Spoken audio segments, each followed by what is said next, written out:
تھی بھائی میں نتیجہ دے رہا ہوں آج کی گفتگو کا، چونکہ ٹائم بہت زیادہ ہو گیا، نتیجہ دے رہا ہوں کہ آخر یہ حق ہے کیا؟ وہ زمین کا حق ہے یا مال کا حق ہے کیا؟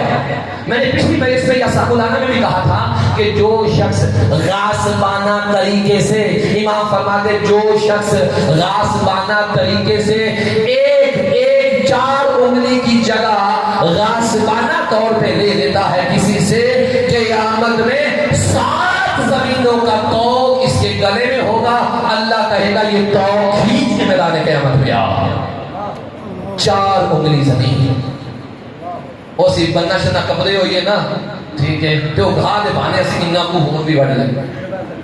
اور جڑی 2 سال پہلے کنی چوڑی سڑک ہوتی ہے نا جی، وہ بڑھ دے بڑھانے کوئی 4 سال بعد وہ بننا بڑی ہو رہی ہے، یہ آپ بھی جانتے ہیں اور میں بھی جانتا ہوں، ایسے لوگوں کے لیے قیامت کا ہونا بہت ضروری ہے۔